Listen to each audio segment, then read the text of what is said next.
வெளியுறவுத்துறை செயலர் விக்ரம் மிஸ்ரிக்கு எதிராக இணையதளத்தில் விமர்சனங்கள் அதிகரித்துள்ள நிலையில் அரசியல் தலைவர்களும் அதிகாரிகள் பலரும் அவருக்கு ஆதரவு தெரிவித்து வருகின்றனர். தாக்குதல் நிறுத்த ஒப்பந்தம் தொடர்பான அரசின் அறிவிப்பு குறித்த தகவலை வெளியிட்டதற்காக இணையதளத்தில் விக்ரம் மிஸ்ரியையும் அவரது மகளையும் சில தரப்பினர் கடுமையாக வசைபாடத் தொடங்கியுள்ளனர்.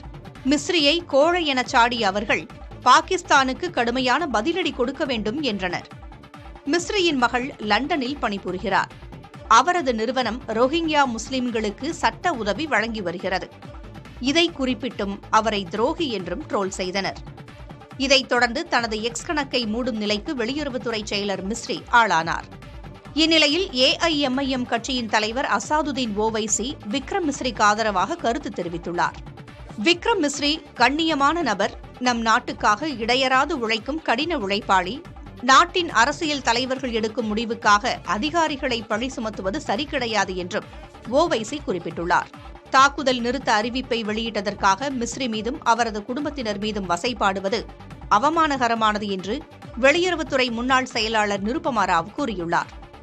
நம் நாட்டுக்காக வேலை செய்பவர் மிஸ்ரி, அவரை மோசமாக சித்தரிப்பதை நிறுத்துங்கள் எனவும் நிருபமா ராவ் வலியுறுத்தியுள்ளார்.